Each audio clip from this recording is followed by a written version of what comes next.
summertime is the busiest time for kitchen redesigns and remodels. Like, why do you guys think that is? Is the season for it? I kind of want to get in a fight with architects because, Oh, gosh. who on earth is drawing these main spaces like this, kitchens? There's no need for a 14-foot kitchen or a 12-foot kitchen. One of my favorite projects ALID has ever done. Yeah. I love this. Hello, everyone. Welcome to Dear Alice. Today, we're going to be talking about kitchens. We know that it's summertime and you guys might be working on projects or you might be anticipating a new big kitchen project. And you're like, where do I go? Who am I in this process? So we thought we would do an episode for you where we get 5 or 6 really great kitchens that we've designed over the years that teach different principles so that if you are anticipating a new kitchen, making updates to yours, you can lean into some of this expert advice that we're going to give you to help solve some of your problems. Each of them illustrate very different things. So we're calling today's episode Expert Tricks for Kitchen Transformations. And we're going to take you through 6 of some of our favorites over the years that I feel like are enduring. Because the kitchen's one of those things that, let's be honest, it's probably the most expensive room in the house. 100%. Yeah. Appliances and all in. So wherever you are in your kitchen journey, maybe you don't need new appliances. Maybe you do. Maybe you're going to be all in and, kitchens cost what houses used to cost. So we just want to make sure and help you navigate this huge decision with some of the better decisions that we've made over the years. So that's today's episode. And I just want to say to all of our design prep professionals out there, you guys have to check out the trade program. It's amazing. Suze, tell them about the trade program. I've said it here before. I'll say it again, that if you are a designer, you're not hooked up with our trade program, you need to get there because we not only do exclusive product that you get like a front row seat to, that's the stuff that we're creating, that you want original stuff in your projects. You're not going to be able to shop it. They won't be able to shop you because we're the only ones that sell it. So please, you get exclusive on that. Plus, you have somebody like in your back corner at all times. We have amazing reps for to the trade program that will help you with your ordering, your sourcing, your tracking. Anyway, it's just like having a design assistant with you all the time, and you get access to all of our vendors. So it's very exciting, and you should absolutely, if I was on my own designing stuff, you'd be stupid not to use our To the Trade program. So how you do it though is you go to our website, you go to Design Service tab, and then you just go down to the Trade application, sign up, and we'll get to you. Awesome. Thanks so much, Sue. Yep. So like Jess mentioned, the summertime is the busiest time for kitchen redesigns and remodels. Like, why do you guys think that is? Is the season for it?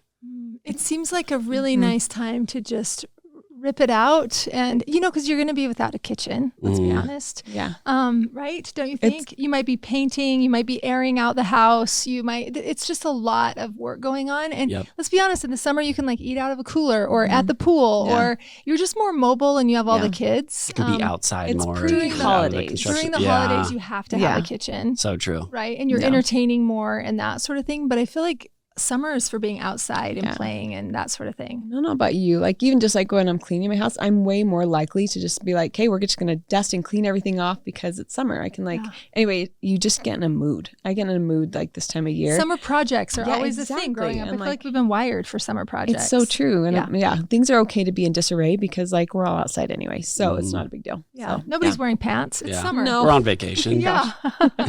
Totally. House of boys. Absolutely. Okay, should we jump into our first kitchen? Let's do it. Awesome. Okay. So this is House of Kennedy, one of my favorite projects ALID has ever done. I love this. This is a remodel we did on a house built in 1990, right? Yep. And we completed this remodel in 2019. And this was a really just young, hip gal that wanted to take this 90s house into the current century and just make it really, really chic. And she was all in for design. So we were really trying to maximize the footprint. It wasn't a huge home, but I think some of the design tricks here were, first of all, an 8-foot ceiling. Yep. right? We didn't have enough storage. She wanted something that felt really, really original, but she had 4 kids. And so it needed to be durable. She wanted to be able to have everybody come together for dinner. And so we came up with this really fun detail of on the opposite side of the island where you usually see bar stools, we did a built-in banquette. We built it right on to the end of the island, pushed her dining table up, and then surrounded that in chairs. So not only can she fit the 4 kids, mom and dad, but she can have the in-laws over, or this could all be adults and you could put the kids at a kid table. So for a small space, this really packed a punch. We didn't use any cans in the ceiling. We did pendants dropping over the island and the dining table. And I think one of the biggest, I'd say, keystones of this project, when you think about House of Kennedy design, was that floor to ceiling storage solution that we came up with. Yeah, the floor to ceiling storage is amazing, especially with the 8-foot ceiling. We've done this in a couple. We did this again in our Sugar House project, also a short historic ceiling. And what that does is whenever you can create a tower, again, it's just like that high-waisted long pair of pants that you just never see the end of. And it just completely elongates. And you like forget that it's even an 8-foot ceiling because, again, just that height is so crucial. Another cool thing I think with that, all the cabinetry, for it to be durable, we actually did a metal cabinet with an automotive finish on it. So as far as durability was like so fantastic on this. And if you guys aren't watching this podcast, you want to watch it on Spotify or YouTube because we're going to show you visuals of the project. But if you can't watch it right now, picture it in your mind because it's breathtaking. It is breathtaking. Yeah, that floor to ceiling automotive finish. Surrounded. We did a detail. I think you're getting to that. It's just that gold pinstriping detail around each of the doors to, again, elongate that tall rectangle. And we didn't cap it with a crown. Like we kept that frame going all the way to the ceiling, just again, to just, if you kind of put another belt at that very top portion, like again, it would like squat it down a little bit more. And that was like opposite of what we were going for. So if you can like really stretch it to the ceiling, like that is what you want to do. We went tall on the hardware, again, to just kind of draw your eye up. And the cool thing, I think a lot of us can relate to this because not everyone has a formal dining room. And so that space, the banquette and everything, like that serves so many things. Most people would just do bar stools along the banquette, but we had the length to kind of pull into that next room to give her an actual, depth, the depth to just really like get some type of dining space so they could have like a dinner together, but it could be casual, it could be formal. Anyway, I love this kitchen. Plus it's rad to have a banquette in your home. I think that's super cool. Yeah. Remember when we were like laying it out, because like we had the windows at the front of the house, but we didn't want to like reduce any of the light, and so floating the shelves, which we've done in a couple of kitchens, I think is so fantastic because nobody wants to get rid of window or natural light, and so that's really key. I want to just hang out here for 1 second. If you are renovating your kitchen, you don't ever want to get rid of windows. You never want to do that. You want all of that light coming in, bouncing around, making that space feel big, especially if you have a lower ceiling. But you can run floating shelves across the face of those windows and load those up with all of your beautiful white dinnerware or stacks of whatever. It feels like a restaurant, feels very culinary and a well-stocked kitchen. So I love that trick. I did it in my own house. We did it here in House of Kennedy with the 8-foot ceiling, and it feels so stretched, don't you think? I feel like we stretched the ceiling height. I feel like we stretched the width of this. And these are just a few design tricks that you can play. And the other thing that we stretched the slab backsplash going all the way to the ceiling. Take it to the ceiling. If we would have stopped that, the ceilings would have felt like 8 feet. Squatty. Yeah. So that's the trick with an 8-foot ceiling. If you guys are renovating any of your kitchens today, you're going to pull everything all the way to the ceiling. And it's going to look like you have 10 feet ceilings. Yeah. One other thing, just real quick on finishes, we not only did the metal cabinet, we had a really amazing craftsman that did that. Again, automotive finish, but even on the wood, we did like this kind of ebony ceruse so that you wouldn't like, I don't know, scratching and kids and all those things. I think anytime you're like picking out finishes and things, just make sure that it works with who you're serving. So forgiving. Yeah. Cerusing is very forgiving. So that's great. We have some process pictures just to kind of show you the making of House of Kennedy, which I think is really, really fun to just kind of reimagine space and the depth and what you can actually fit into an area to fulfill a lot of different functions, which I think this house did incredibly well. I also want to point out one key feature of this automotive finish, it's high gloss. Yeah. So it bounces light around, and even though it's kind of a blue-gray color, which is also fun that we're a colored kitchen. I know. But that glossiness just kind of keeps things bouncing around. It gives it an elevated finish. It totally does. It's really durable, but I just love that it bounces more light in, and I also feel like it expanded the feeling of the space. Yep. Yeah, so good. As you're making finish decisions during your remodel or however you're refreshing, like just be bold. I think it's fun. A lot of homes that we do have 2 kitchens, kind of a dirty kitchen and a show kitchen. But those are like larger homes. A lot of us don't live in a home where we have 2 kitchens. And so any of those, like you have 1 kitchen, like just pull out the stops, do a color, do a wild countertop, do a crazy graphic floor, because like we can. You only got one. We only got one. Well, I was just going to say, you're going to do the tricks that you would do in a powder bath, which is all those things I you just know. described, the wow factor. Yeah. Don't just have fun in the powder. Like, No. go for it in that I know. kitchen. Yeah. Heroes on heroes. It's the best. It is the Okay. best. Okay, moving Okay. on. This is my kitchen. I put it in here because I knew the teaching points that I wanted to pay forward to you guys. So my house was not a remodel. This is a new build that we completed in 2015. So here, a couple of the goals for me were, I had a smaller footprint, but I do have tall ceilings. These are 10-foot ceilings. And one of the issues today is 10-foot ceilings is something that we do a lot on floor plans, 9 and 10-foot ceilings. Well, kitchens, I'm even tall, I'm 5'8", but I can really only reach the first shelf or the second. That third shelf is I'm on my tiptoes, or I'm giving those glasses to my husband to put away from me, or I'm getting on a step stool. So a lot of your storage is, half your storage, I want to say, if it's in an upper cabinet, is out of reach. Yep. So there's really no point in going cabinetry all the way to your 10-foot ceiling. You can do it in a 9-foot ceiling. You can do it in an 8-foot ceiling. But what are we going to do if we have 10-foot ceilings? So this is the point I wanted to pay forward with you guys on this podcast today.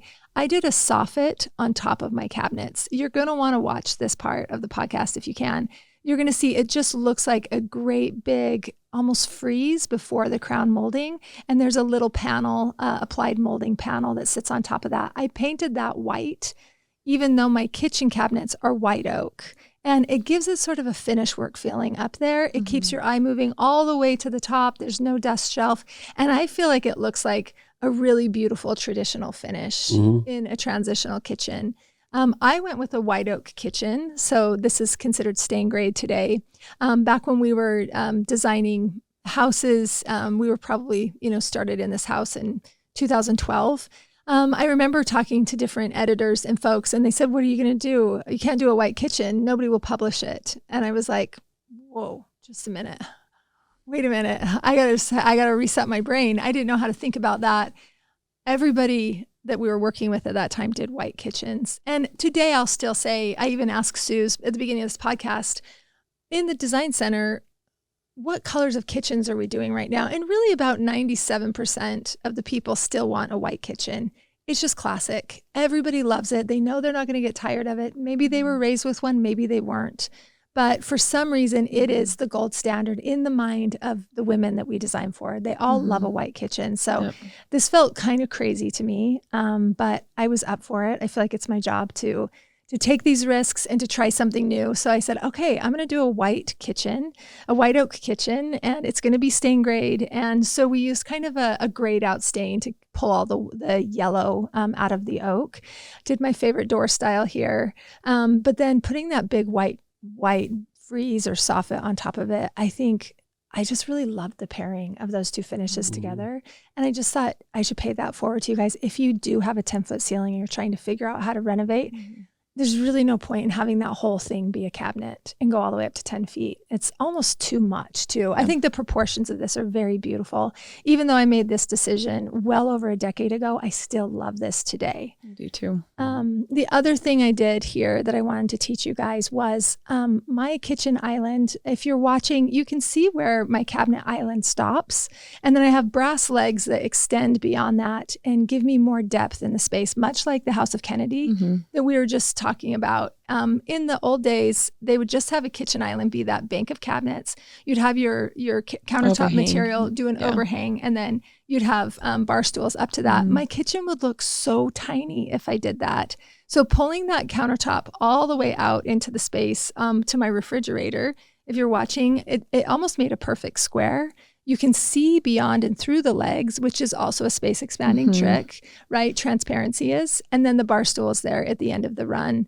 So that really pulled the space forward, made it feel larger. And then the other thing that really expanded the space was doing cabinetry doors on top of my fridge and having those be the same finish as my cabinets. I did do antique mirror on top of them, and then the fretwork over top is the same cabinetry material. The mirror is another space expanding trick. That's going to bounce light around. It's going to reflect your own kitchen back in itself and make it feel really big. And it's actually really nice when you're done eating to be able to make sure nothing's in your teeth if you do get a knock at the door. Oh my! Not a bad tip. No, honestly. Suze, I heard you got Cozy Earth's new luxury blanket, and I want you to tell us about it.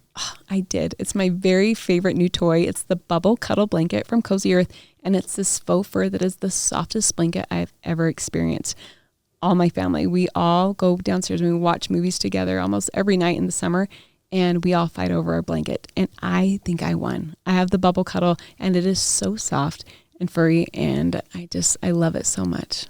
Cozy Earth also has amazing bamboo sheets that come with a 100-night sleep trial. So try them out. If you don't love them, return them hassle-free. There's also a 10-year warranty because once you feel this level of comfort, you'll want it to last a decade. So head to cozyearth.com and use our code DearAlice for up to 40% off. That's cozyearth.com, code DearAlice. And if you get a post-purchase survey, make sure to let them know you heard about Cozy Earth right here. Because your bed should be more than a place to sleep. It should be your happy place. Cozy Earth makes that possible. Okay, so this is our Lovers Lane project in Dallas, Texas. It was a remodel. It was completed in 2023. When we got the plans for this house, they had it kind of segmented in lots of different rooms. Like there was a formal dining room that wasn't very big. They had a kitchen that was very, very small. But like it was a nice grand house, but none of the spaces felt grand. And so the biggest thing for this very young family with 5 children, young kids, was just like we all want to like be each other, see each other, and we entertain a lot, and they were really fun. So we just started playing Tetris on the floor plan, and we're just like, well, no one's using the formal dining. Like we'd rather have that space. And so in this like little space, you can go down, there's like a sketch. Like that whole area was a tiny kitchen, a pantry, a formal dining, all those things. And we just kind of blew the walls out and just did a stretch limo of a thing to kind of get the kitchen that we wanted. We did a pantry behind, actually, because there's windows in the pantry. So you can kind of see that door on the left in the sketch. Oh, sorry. There's a door on the left in the sketch, and that goes back behind the pantry that just shares the wall with the range. And then where the dining room was, we created a keeping room, which we'll put some pictures on of that space in a second. But it turned out so amazing. And so that is like first tip, I think, as you were looking at remodeling a kitchen and just these important spaces, just like what rooms are adjacent that you could like take over that aren't being used. Or being used as efficiently as it could be in a space that you really love, like a kitchen. So I think that was like the biggest win and before and after of this space is being able to like, I don't know, take unused space and use it. So who doesn't want a keeping room? I was just going to say, fashionably speaking, a keeping room is like a really small family room, and there's always a lot of gathering with kitchen time. So having an area that's just soft furnishings just to the right of the kitchen where the family could gather, they could play, they could hang out, they could, I don't know, it just guests could come over. I'm like, that's where my sister and my mom would be while I'm cooking or things like that, while the kids are by the TV. Nursing a baby or whatever. Exactly. It's like they don't have to try and perch on a bar stool. They can be part of the conversation. And we've all been in all of our homes during Thanksgiving or any holiday or any family gathering, and all of the women, at least all the women, if not everybody, is always in the kitchen. Yeah. There's always we know what we're doing. There's always a room downstairs where everybody could sit and watch TV or watch a movie, but everybody's always in the kitchen. Totally. So this is awesome because you put a little petite family room just to adjacent to the kitchen, which means some people can be sitting, some can be standing, some can be eating, some can be doing dishes, and you've got the ultimate gathering spot, which is exactly what the client wanted. Yeah. And they're not formal people either. I think a formal person might want to keep that formal dining or like created a formal living, but like they're very all inclusive. They're big entertainers and they just want to be together. So that's when like this interesting open floor plan makes a lot of sense is in this situation. Yeah. So maybe rethink your space. If you're redoing your kitchen, you can look at that dated dining room. If you have one that you never use, let's get back that square footage and do something that you will use. Make it a hard working area. So kind of take inventory of the way that you're living in your home today, because you've lived there long enough that now you want to redo that kitchen. And let's take back those spaces and create something that will just absolutely be a game changer for you. Yeah. This one we also did a color just because they're a fun family. And I love that and you kind of saw this in Jess's kitchen, and most of the kitchens that we design, we do the panel front fridge, and then it's usually adjacent other towers of function, right? So that you're either like using it as like secondary pantry that's inside the house, or you're just, just all the things that we need to store, just like create a wall of it, and just like maximize the storage when you do have that tall storage already happening for the fridge and freezer. So that's what's happening with that tall bank just over to the left of the range. And again, we just have like this really lovely island. We did do the floating shelves on each side of the range as well. Again, just because it's practical. She has young kids. And so just to plate and just have everything so close in proximity when you're working in that triangle, like is ideal. So, and they needed the pantry. They needed the kitchen. We got a keeping room, and they also wanted a soda bar. So that's really, really fun.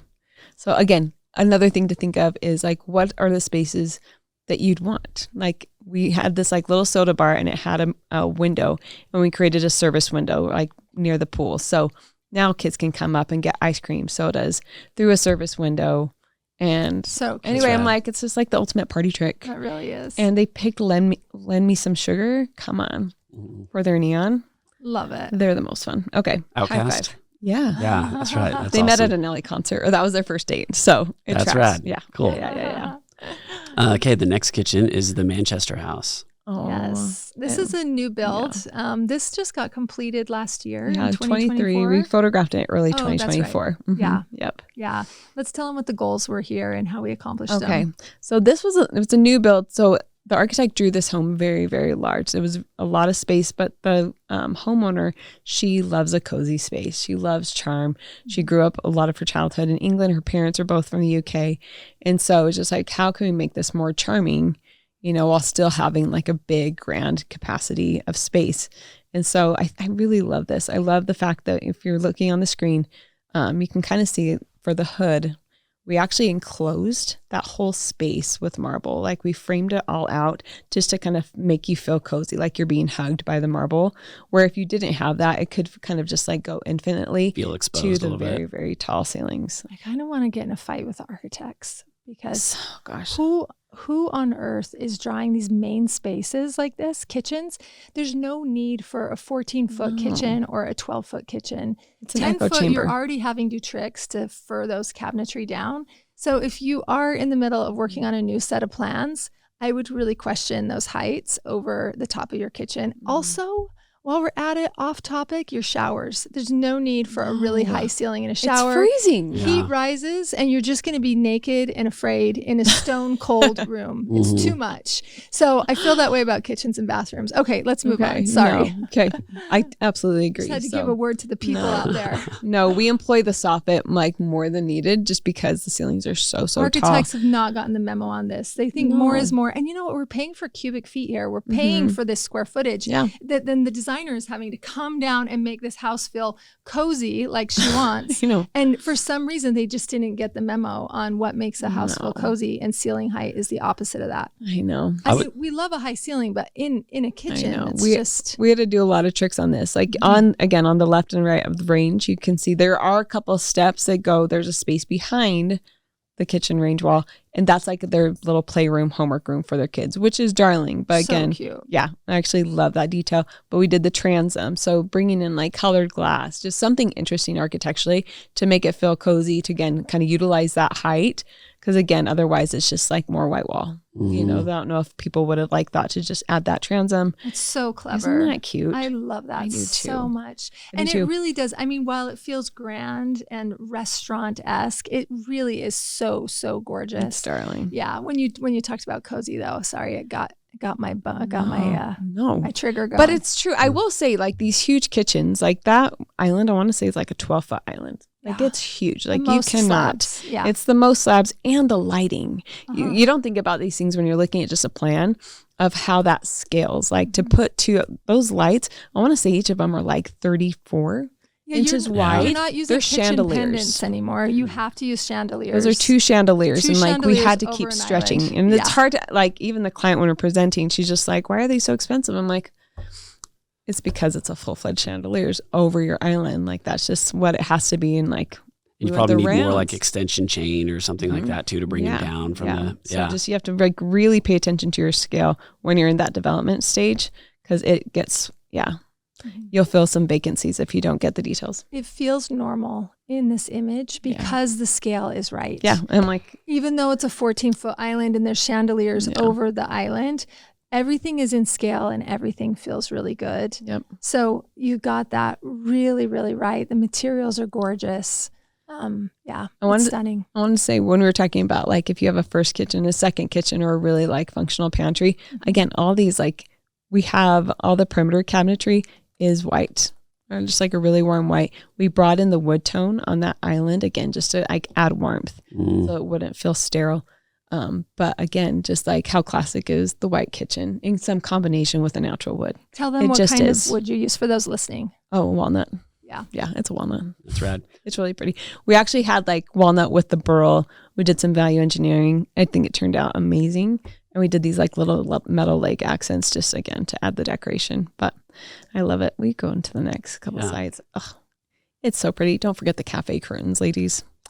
You got to have the cafe curtains. So good. I also like the band. So on the left side of the range, there's like almost floor to ceiling cabinets, but like that little band, is that some of that Calcutta viola? Yeah, and that actually, those open up, and you know how like we all have some type of catch-all space, or you know that has like a computer and things. Anyway, this kind of became a little bit of a catch-all station, but we wanted to enclose it. That's rad. So, but you can see even with like all those breaks, that is us utilizing the height, and then there's a large frieze that comes down to make it. I mean, it's still, you're gonna have to get on a step stool to get to that top cabinet, just because we are so tall in this space. But you just have to get really interesting with your finish work to make it look like it makes sense. So, and it does. Yeah, it's beautiful. It's so, so pretty.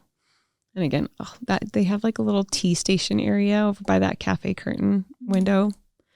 It's so beautiful, as you do. So special. As you do. And you have the Calcutta viola. So again, I'll mention that too. When you're picking out your slabs, again, it's like going to an art gallery, and it's the most fun. So some people will be more quiet, some people will be more loud. But I will say the last couple where the client has said, I want to be a little bit more calm. We've done calm, and they've come back at the end and said, I wish I did the viola. I wish I did the, something more audacious and wild. I mean, especially where your cabinetry, I think, is going to be white. It's like you did with the walnut and the marble, obviously. Like that's where you're creating interest. And I think that's rad. And it's so large too. Like if it didn't have like a more complex veining, like it would just be like, okay, it's just more white space. Yeah. So I guess that's another tip to you that are working on your kitchen plans for this summer or for next year or whatever, is that you really want to challenge yourself on the slab that you use.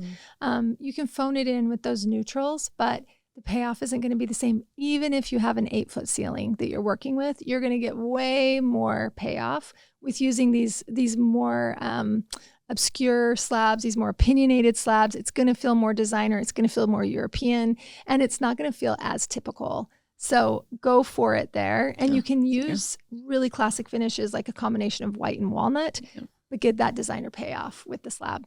I was going to say too, with the crazy slabs, right? We have full height behind the range wall. Again, we're casing that whole thing in, but that doesn't mean that you have to go full height everywhere. You can see on this like little tea station that would have gotten even more expensive. So we did make it, most people draw in like a 4-inch backsplash. Don't ever do that. You're going to want to like at least go Windowsill. To the windowsill. If you have like upper cabinets, like usually they start 18 inches above the countertop, at least take it to there, so, or like give yourself like a more, let's say a funky dimension or whatever. Just don't do 4. Always go up. If I'm in a bathroom, I'm never going to do a 4. I'm always going to take it to 6 or 8, just to like make it more interesting. So anyway. Is that a double bull nose too on the countertop detail? So glad you noticed that. Yeah, it is. That is really cool. Yep, do a great edge profile. Please, they have to do it anyway. They're going to ask you, what's your edge? And if you don't say anything, they will just do an eased edge, which is just a straight 90 degree with like a tiny, tiny little radius. But they're already mitering and cutting that. You might as well. Might as well be awesome. Yeah. Yeah. Exactly. Yeah. I just added this in because again, she was neutral in her like main space, interesting. But if you have a secondary pantry or a second kitchen, you can kind of have the best of both worlds. You can have the color, you can have the wood, you can have the white, you can have all the things if you have this many kitchens. If you're like Ashley Kennedy and you just have the one great kitchen, that's when you're going to go like to the 9s on all things in that one kitchen. And it works and it's really fun. So there's room for good design in any application. Love that. So those of you listening, what we're talking about right now is we're showing you the pantry to this last kitchen we were just talking about. The pantry is something that she treated like a powder bath, and she went all in. So cute. I mean, the kitchen is extraordinary and all in, but here she went colorful. And her pantry, which is a great tip for you at home, use a color, use wallpaper, go for it on the tile. She even has a really darling skirted, like a little skirt curtain. Skirt curtain over, instead of doing a bottom cabinet, she did a little skirted curtain, like her English origin. Yes. And even which is so great if you have like those big like storage gallons where you keep like your flour, your rice and stuff that you don't want to have to like lift it up onto a lip. Put that there, throw a skirt on it. Like it's the best tip. Cute. So cute. So this, even the wallpaper on the ceiling is William Morris, a more historical print that sort of, it speaks back to her roots. So anyway, it was such a great pantry. I know we're talking about kitchens, but you have to address your pantry in this remodel. So really go for it. It'll be fun when the door swings open and get that sort of pocket square moment to the kitchen outfit. And actually do a glass door or something on your pantry so that you can always see into it. I think that's like the happiest trick, and it shares light if that's a window on that wall to a hallway or something. Always share the light. Do glass doors more, at least a half glass or a full glass. Love that. Okay. For our final space. This is a remodel that we completed in 2017. And You've been early. I couldn't remember when I was going to say 2019. So okay. Anyway, in the late 2010s, this home had some cabinetry that we actually repurposed. We put this in there for you because you might have parts of your kitchen that you want to stick with, because as we all know, cabinetry is a big line item as you are looking at the costs of a new kitchen. Appliances and cabinetry are going to be your big numbers. So here we were actually studying the door styles, and we thought, I think we could rescue these. And if we just omitted the hood and a few of these other things, I think we could keep like 50% of this kitchen. So we're going to show you the before. Get ready to have your minds blown. Yes. Okay.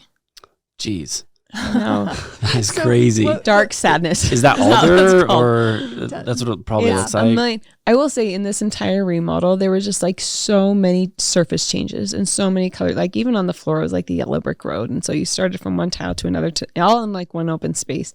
Made absolutely no sense when we got to the kitchen. And again, like the hood was too small, I think, for the span. We ended up taking out the hood and we took out adjacent. Yeah, cabinets. Okay, those of you watching on the screen right now, I want to give you a pro tip. Yeah. So the hood situation here. So those of you that can't see, we've got a black island. We've got granite countertops that are 2 levels. A tall level by level, they're actually using bar stools, not counter stools. Sure. Which is like wearing high heels. It's very scary. Yeah. Nobody's doing the bar stool Especially with anymore. kids, they're just teetering. Yes, I need to tell you this because you're about to do a new kitchen. You might not know that you don't want to do the bar stool. You want to do the counter stool. So this has that really high bar stool with high backs, and it's just kind of doing its own thing. You're not doing bi-level either. Like you don't have bar height that then goes down. No one's doing that anymore. Yeah, that's good. I'm glad we threw that in there. Yeah. And then we've got knotty alder. I think we've got some oak. And We have black too. There's lots and of we've got painted black. black. Yeah, so we've got a lot of. Shoot me. They really went for it on that cabinetry originally. Nobody was quitting around here. They were all in. Yeah. We're like, we can't decide. Let's do all. Yeah, Put them all in. That's one way that everybody wins. Yeah, there you go. Everybody gets to have their idea. finish. Yeah. Uh-huh. Okay, so the one thing I wanted to pay forward though is, do you see this old hood? People did this a lot in the 2010s, and I've heard women that have had this kitchen, and they've said it's the loneliest place in the whole world because acoustically it knocks out the sound. Oh, yeah. And so they're sitting there cooking, and they can't hear their family behind them, and they can't hear what's going on, and they have to come over and tap on mom or talk to her really close in this little acoustical Cave. noise canceling cave. Yes, yeah, exactly. It's as though she has noise canceling headphones on while she's cooking, and you're never lonelier, even though your whole family is in the room with you. Or maybe you want the silence, so maybe you do want to do this thing. But I've just heard that from other people. Yeah. Anyway, this also is like sort of a dated thing. It cuts up the kitchen. It's bringing the tower all the way down to the countertop. And Functionally, like you need that space on each side of the range yeah. for like your prep and everything. Well, I would dare to argue that the previous owner, I'll bet you could pull those things out and there's spices in them. Oh, yeah. Don't you Yeah. yeah, buddy. Yeah. Yeah, they got there just like we called need storage the right there. towers for Yeah. efficiencies. So we obliterated that, but we kept the rest of the wall of cabinetry. We got rid of the entire island, all the floors, everything happening on the ceiling, and now the after. Let's show them that again. So pretty wild that you could reuse cabinetry here. So we painted it. It was a stain grade. We painted this with a colored lacquer, a tinted lacquer. So it'd be really hard wearing. And we went with kind of an organic, soft, sort of bathwatery white color. Yeah, everything was so hot in that previous thing. So it was just like extraction of all the yellows. She just wanted to clean it up. And she's a very edited, clean engineering mind. So yeah, and then she is dressy, and so we did indeed gold some gold pin pinstriping on the cabinetry. We had a plaster worker that can do gold pinstriping, which made us think, let's go ahead and utilize him for all of his greatest abilities. So you can see that we've got a plastered ceiling, which also helped cool down the space, got rid of all those can lights, and the cabinetry looks fantastic. We used a white macaubus slab, which is quartzite, and it is the entire island. So you're not looking at a broken up island between cabinetry finishes as well as the top. The whole thing is a monolith of stone. I'm really proud of this island because there's actually 2 islands. And then the next picture will show you that first kind of prep island. Yeah, you had the space was just really weird. And so we were able to break it up into 2 full islands in that kitchen. And I think both of them, are so much better than they were before. Again, that first island, we didn't grow. We added, or we didn't take it down. We kept it. We repainted it, changed it, and then we added the butcher block. She loves nothing more than a French kitchen, and so we actually created a full butcher block at the end there. So and with a cute little stool for your girls to sit up and stool and peel.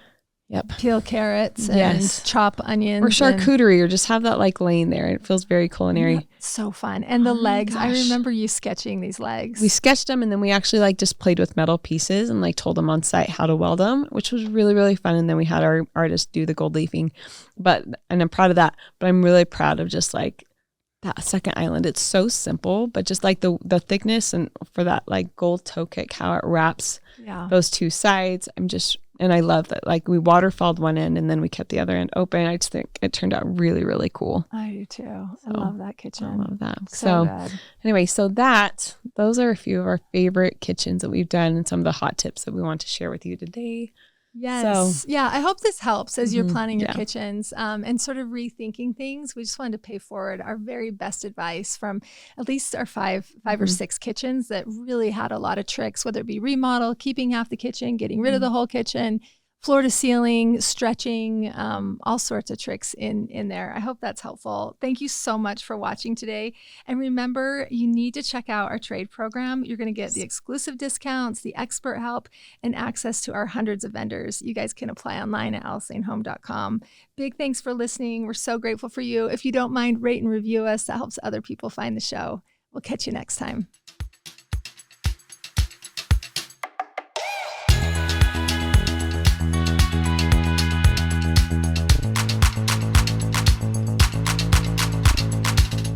Hey, thanks for listening. If you like our show, please leave a 5-star rating.